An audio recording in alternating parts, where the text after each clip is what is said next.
Bonjour à tous, j'espère que vous allez bien, je suis tellement content de vous retrouver aujourd'hui pour cette toute première vidéo officielle de la série calendrier de l'Avent. Je vais ouvrir avec vous plein de calendriers de l'Avent Harry Potter, je vous ferai une playlist, à chaque fois je vous mettrai tous les liens en barre d'informations si vous voulez découvrir les produits, regarder où est-ce qu'on peut les choper, les acheter, les trouver. Bien sûr je vais vous parler de tout dans cette vidéo, l'idée c'est de faire un comparatif, de regarder est-ce que ça vaut le coup par rapport au prix, est-ce que je vous le conseille ou pas, quelle est mon opinion. Bien sûr dans les commentaires à chaque fois de cette série de vidéos, dites-moi vous ce que vous en pensez. Je vous ai déjà fait une vidéo dans laquelle je vous récapitulais tous les calendriers de l'Avent qui étaient sortis pour cette année 2022, mais là on commence réellement la série avec ce premier calendrier de l'Avent et j'ai mis l'attente haute parce que je crois que c'est celui dont j'attends le plus. Donc on va voir s'il vaut le coup ou pas. Comme je vous disais, je vous mettrai toutes les informations le concernant en barre d'informations. Il s'agit du calendrier de l'Avent Ciné Réplicas 2022. Ils en ont fait deux éditions. Une qui est à 29,95€ qui est juste ici et cette édition Deluxe qui est au prix de 49,95€. Donc on a forcément un peu plus d'attente dessus. On va ouvrir ça sans plus tarder. Avant de commencer cette vidéo, je vous rappelle juste que mon calendrier de l'Avent, celui de ma boutique Harry Potter, la box sur demande, est encore disponible. Si jamais vous voulez l'acheter et que vous êtes intéressé, il arrivera chez vous avant décembre pour pouvoir l'ouvrir un jour sur deux. Il y a 12 produits dedans, je vous mets toutes les informations juste en dessous si jamais vous voulez aller voir tant qu'il est encore dispo. Pourquoi j'attends autant de ce calendrier de l'Avent? Parce que je le trouve magnifique. Il me semble que c'est la première année que Ciné Réplicas en fait une version Deluxe. On risque de trouver de la papeterie, pas mal de petites choses dedans et je trouve qu'ils ont fait un design très réussi. On est vraiment sur une édition Deluxe. On a la chance de pouvoir remporter peut-être un ticket qui nous fera gagner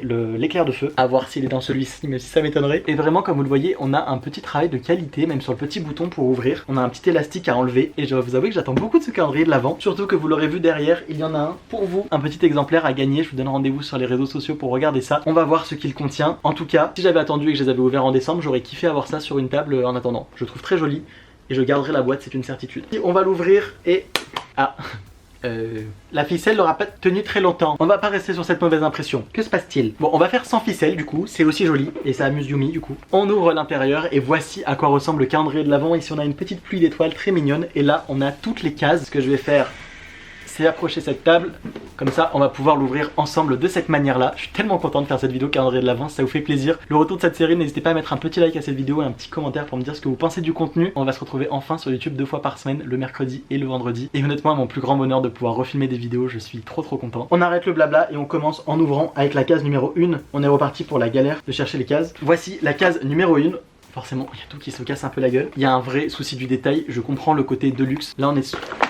oh là là, je fais tout tomber. Là on est sur une première case, pouf souffle comme ça, et il y a des petits dessins sur tous les côtés de la case, sur les 6 côtés. Honnêtement c'est hyper agréable, ça fait très beau cadeau. On va voir si tous les produits justifient le prix de 49,95€. Moi je le sais pour avoir travaillé sur mon propre calendrier de l'Avent, c'est très compliqué d'avoir un packaging comme ça, il faut faire des très gros volumes, ça coûte très cher. Mais bref, assez blablaté, on ouvre cette première case et on trouve à l'intérieur une décoration pour le sapin. Il s'agit du coup d'une petite boule de Noël en bois comme ça, j'aime beaucoup cette idée là, moi j'en avais mis une dans mon calendrier de l'Avent de l'année dernière. Voici à quoi elle ressemble, on est sur un imprimé comme ça, gobelin en mode banque, on a le petit fil rouge pour l'accrocher. Moi j'adore tout ce qui est accessoires de déco, de sapin, de voilà, tout ce qui peut être utile. Donc je valide avec le petit logo de la banque de Gringotts, j'aime l'argent, tout va bien. Voilà pour le numéro 1. Alors tout s'est un petit peu cassé la figure, je vous avoue. Je me demande si je vais pas trier les numéros. Est-ce que j'ai fait tomber le numéro 2? Ah non il est là. Du coup par contre on n'avait pas trop de lien avec Poufsouffle, donc c'était vraiment que de la déco. La case numéro 2, elle est assez épaisse, elle a l'air un peu fournie. Qu'est-ce qu'on a dedans? On retrouve je pense une paire de chaussettes. On en a très souvent dans les calendriers Ciné Réplicas. En tout cas on en avait déjà dans la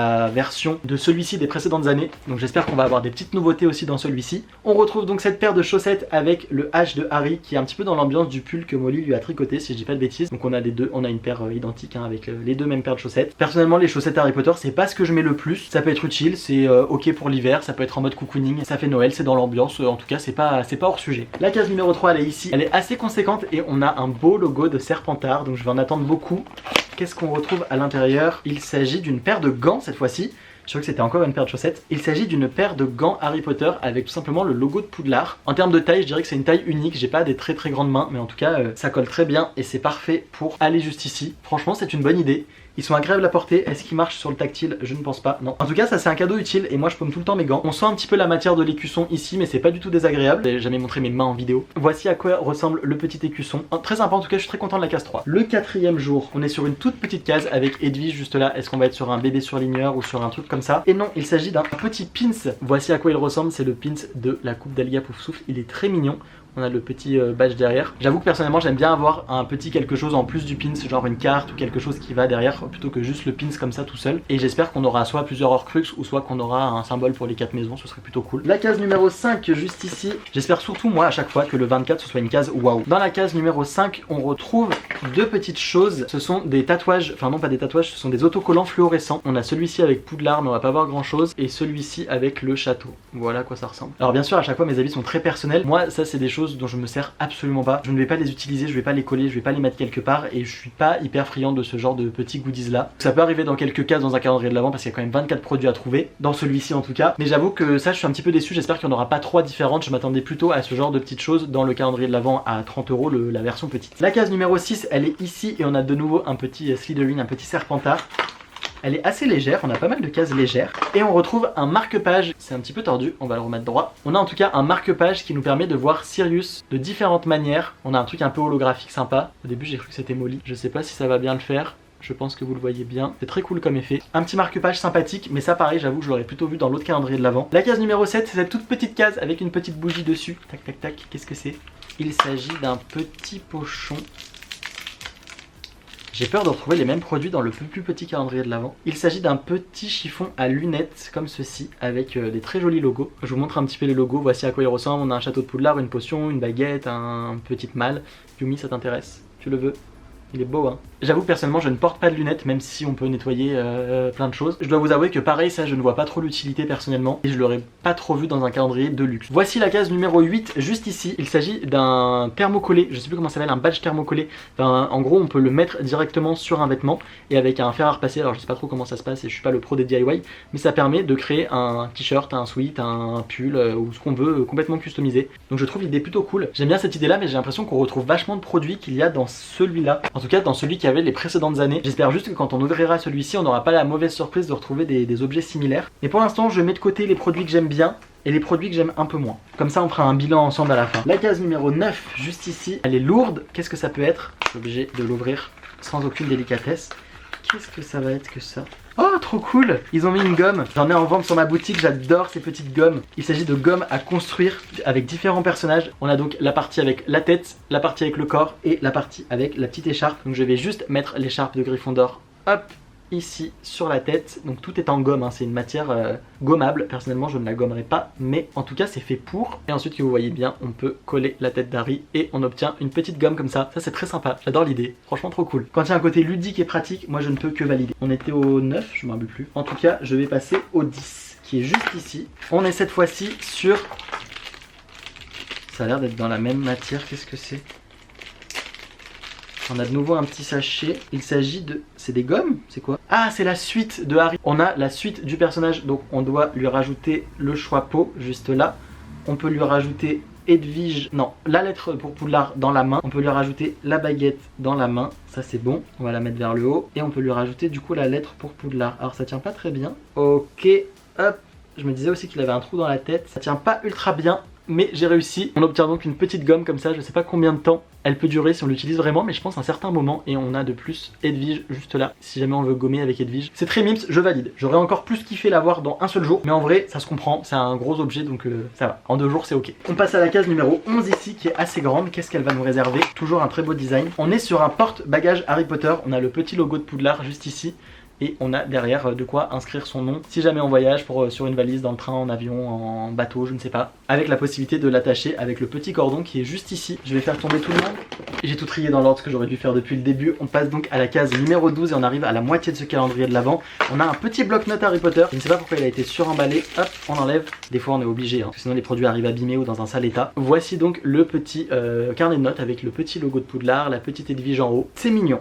C'est mignon mais c'est pas très grand. Pour l'instant on est à la moitié de ce calendrier de l'avant. Je vous dirais que je suis encore un petit peu sceptique. Il y a quelques petites pépites que j'ai mis de côté, mais j'attends vraiment de voir les 12 prochains produits. Surtout les 5 derniers, je m'attends à ce que ce soit vraiment les meilleurs. On passe à la case numéro 13 qui est juste ici. Et on a à l'intérieur... Oh, ça a l'air de changer, c'est quoi? Oh, c'est une housse de Non. Ok, il s'agit donc d'un petit foulard, un petit mouchoir, un petit, je ne sais pas trop comment on peut l'appeler, avec les différentes maisons de Poudlard qu'on voit. Le logo aussi de Poudlard juste là avec le H en doré. On a les 4 couleurs qui sont représentées. C'est très joli. Après, je trouve que c'est un petit peu petit pour l'exposer, pour l'accrocher comme une toile. Et j'avoue que moi, je n'en vois pas une très grande utilité personnellement. Je sais pas si ça fait mouchoir ou je sais pas trop. Dans la case 14, avec une très jolie Edwige, il y a un vrai beau travail de design. Je pense qu'il y a ça aussi dans le côté de luxe, c'est l'apparence. On retrouve ceci, ça c'est original par contre, on l'avait jamais eu. Il s'agit d'un tampon, si je dis pas de bêtises, mais un tampon sous une forme différente. On a du coup la petite tête de Harry ici, et en gros avec ce poussoir, ce moyen de pression, on vient apposer avec, voilà, en appuyant dessus,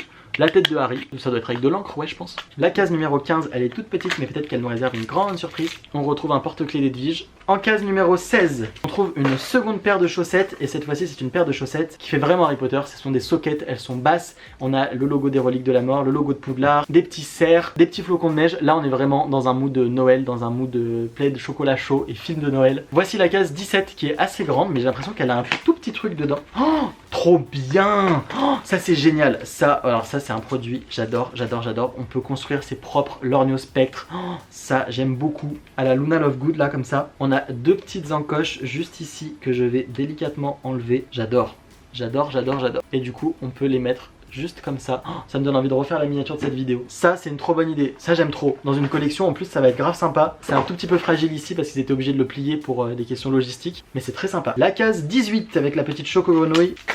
On a un petit sachet qui me dit quelque chose. J'ai l'impression qu'on avait déjà celui-ci en mode carte du maraudeur il y a quelques années. Je l'ai retrouvé il y a pas longtemps. Cette fois-ci on a un design, ça sent pas très bon, du ministère de la magie et du bal. Voici à quoi il ressemble. Numéro 19, on s'approche de la fin. On retrouve un pendentif avec un beau vif d'or. On a une chaîne en couleur or et on a un pendentif aussi de la même couleur comme ça, très joli. On a un très beau vif d'or.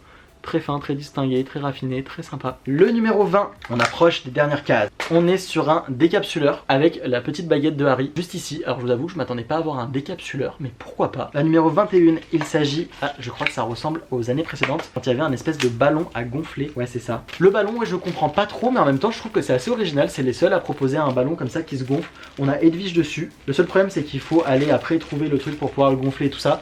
Donc ça nous incite à prendre autre chose pour pouvoir le faire. Mais l'idée est assez sympa. La numéro 22 avec la très belle baguette de Harry juste ici. Est-ce qu'on aurait une miniature de la baguette dedans ou complètement autre chose? Et écoutez, ah non, je pensais que j'étais pas loin, mais non, il s'agit d'un petit stylo comme ça. On a un petit logo ici en mode château de Poudlard. La case numéro 23. Il s'agit d'un deuxième petit cercle de décoration en bois avec cette fois-ci le Nimbus 2000 qui n'est même pas à remporter là-dedans, il me semble que c'est l'éclair de feu. En tout cas celui-ci il est en transparence, c'est assez sympa. Et pour la case 24, j'attends un truc de ouf. Qu'est-ce que ça va être? Qu'est-ce que ça va être?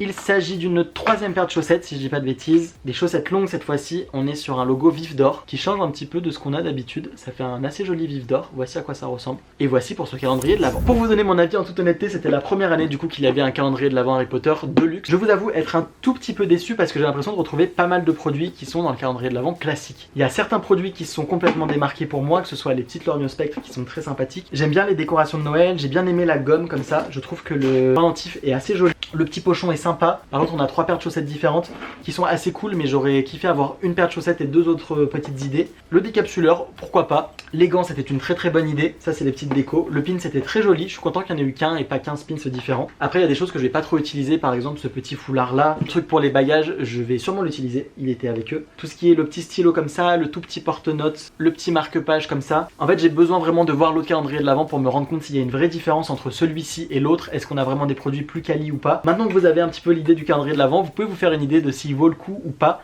J'ai vraiment hâte d'ouvrir l'autre pour vous donner mon avis sur lequel est-ce que je vous recommande le plus entre les deux. En tout cas il y a un vrai effort qui est fait en termes de présentation des produits, en termes de beauté du calendrier de l'Avent. Là-dessus je vous le recommande à 100%, il est magnifique. Les cases sont très jolies, c'est très agréable à ouvrir, c'est très sympathique. En termes de produits à l'intérieur, après ça va vraiment être dépendant. Est-ce que vous aimez les petits accessoires, les petites choses déco et utiles? Il y a un côté utile aussi que j'aime bien, tout ce qui est pratique, décapsuleur et tout ça, c'est assez sympathique. Avec le voyage, avec voilà, je pense qu'il y a une vibe un peu étudiant que j'aime bien. J'aime bien le côté déco aussi avec les Lorgno Spectre, utile avec les chaussettes. Et les gants aussi, et de la déco pour le sapin de Noël. En tout cas voici pour cette vidéo, on se retrouve très vite pour une prochaine. Je vais ouvrir d'autres calendriers de l'Avent. D'ici là, prenez soin de vous et moi je vous dis à très vite. Ciao ciao.